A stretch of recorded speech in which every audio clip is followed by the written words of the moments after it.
Jack, Olivia और Rocky तीनों mayor के पास चलते हुए आते हैं। फिर मेयर उन तीनों को जॉन से मिलवाता है। उनसे कहता है कि ये जॉन है, अभी नया नया यहाँ पे आया है। फिर वो तीनों मेयर के साथ अपने सीक्रेट बंकर के अंदर चले जाते हैं मीटिंग के लिए। ये एक ऐसा बंकर था जो कि इन तीनों ने मिलकर खुद बनाया था, जिसका किसी को भी नहीं पता था। अब वो चारों यहाँ पर बैठ जाते हैं और मीटिंग शुरू हो जाती है। जॉन कहता है कि ये बेसमेंट क्यों बनाया गया, तो मेयर कहता है कि हमें शक था कि हमें कोई देख और सुन रहा है, लगता है कि 24 घंटे हमारे पीछे है, इसलिए हमने ये बनाया। जॉन कहता है, क्या मतलब कोई हमें देख और सुन रहा है? मैं कुछ समझा नहीं, क्या तुम मुझे बता सकते हो? जॉन की ये बात सुन के हैकर ओलिविया बोलती है, इसका मतलब ये है कि हमें लगता है कि कोई हम पर नज़र रखे हुए है और कोई है जो हमें इस चाल में फंसा रहा है, और हो सकता है कि वो हमें फंसा के हमारी फैमिलीज को ब्लैकमेल करके उनसे पैसे लेता हो। रॉकी कहता है, क्योंकि देखा जाए यहाँ पर वाईफाई के सिग्नल्स नहीं मगर इलेक्ट्रिसिटी ज़रूर है। रॉकी कहता है, सबसे इम्पोर्टेंट ये, अगर देखा जाए तो हम सब के सब यहाँ एक ही तरीके से आए हैं। हमारे पीछे ज़ॉम्बी पड़ा, हमारी आंख लग गई, और जब हमारी आंख खुली तो हम किसी ऐसे टाउन के अंदर थे। तभी मेयर कहता है कि इसकी बात बिल्कुल सही है, कुछ तो ऐसा है जो हमारे सामने हो रहा है मगर हमें नजर नहीं आ रहा। जॉन कहता है, अगर ऐसी बात है तो मेरे पास एक प्लान है।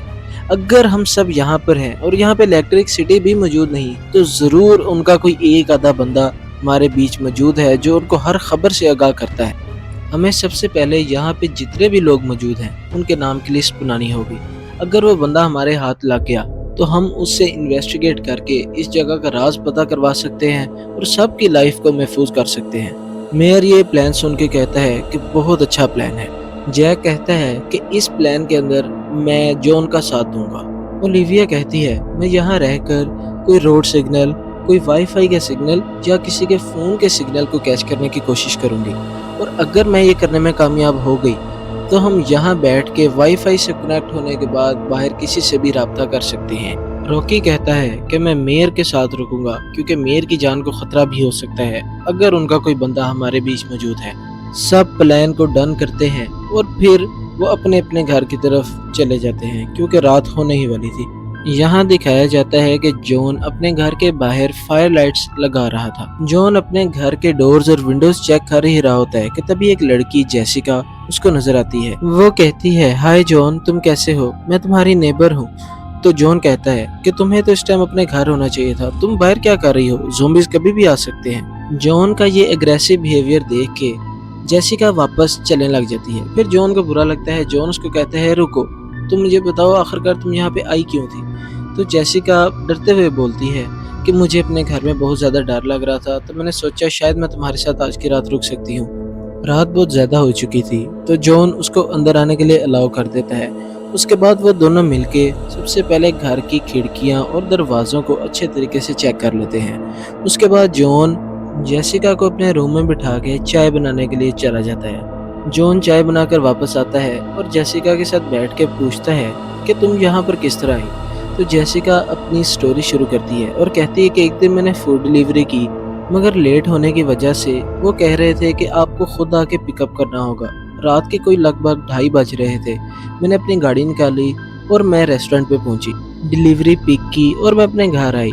मैंने अपना दरवाज़ा लॉक किया। जैसे ही मैं अपने कमरे की तरफ बढ़ रही थी तभी डोर नॉक हुआ। मैंने पूछा कौन? मैं बहुत डरी हुई थी कि रात के इस टाइम कौन आ गया। तो एक बंदा बोला कि मैम, अब अपना रेस्टोरेंट में कुछ सामान भूल आई थी, काइंडली वो ले लें। यह सुन के पहले तो मुझे शक हुआ, मगर फिर मैंने कहा हाँ, हो सकता है। मैं आहिस्ता से दरवाजे की तरफ बढ़ी। जैसे ही मैंने दरवाज़ा ओपन किया तो मैंने देखा कि वहाँ पे कोई डिलीवरी बॉय नहीं बल्कि एक ज़ॉम्बी खड़ा था, जिसको देख के मेरे पाँव के नीचे से ज़मीन ही निकल गई और मैं बहुत तेज़ भागी। भागते भागते मैं अपने एक रूम में पहुंची। मैं रूम को अंदर से लॉक किया और मैं सारी रात बैठी रही और फिर सो गई। और जब मैं सुबह उठी तो मैं यहाँ पे ट्रांसफ़र हो चुकी थी। अब मुझे अपने घर वालों की बहुत ज़्यादा याद आती है, मगर मुझे नहीं पता ये क्या हो रहा है। जॉन एक बहुत ही गहरी सोच में था।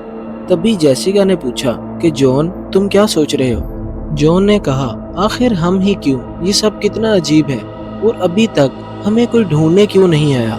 जेसिका ने कहा, ये भी तो मुमकिन है कि अब हम इंसानों की दुनिया में नहीं किसी और प्लेनेट में आ गए हों। जॉन ने कहा, कुछ भी हो सकता है, मुझे हर हाल में इस बात की तह तक पहुंचना होगा।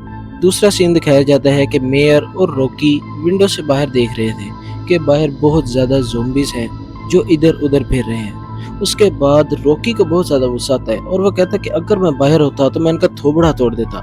ये बात सुन के मेयर हल्का सा हंसता है और फिर कहता है ओके तो तुम जाओ बाहर और जाके इनका मुंह तोड़ दो। रॉकी कहता है क्या? मेयर कहता है हाँ जाओ बाहर और इनमें से एक का मुंह तोड़ो और उसको बेहोश करके अंदर ले आओ। इसके बाद रॉकी समझ जाता है और तैयार हो जाता है। इसके बाद रॉकी घर से बाहर निकलता है तो देखते हैं उसके पीछे काफी ज़ॉम्बीज आ गए हैं। फिर रॉकी भागना शुरू कर देता है। रॉकी बहुत तेज भागता है और सारे ज़ॉम्बीज उसके पीछे ही भागते जा रहे थे। ज़ॉम्बीज की तादाद में इजाफा होता ही जा रहा था। ये सब देखकर रॉकी बहुत ज़्यादा डर भी चुका था मगर वो बहुत ज़्यादा एंजॉय भी कर रहा था। लेकिन तभी रॉकी को हर तरफ से ज़ॉम्बीज ने घेर लिया। आगे क्या होगा? क्या रॉकी मारा जाएगा या बच पाएगा? ये जानने के लिए सीजन 1 की 3rd एपिसोड का वेट करें और चैनल को सब्सक्राइब भी करें और वीडियो को लाइक भी करें मज़ीद ऐसी बेहतरीन एपिसोड्स देखने के लिए।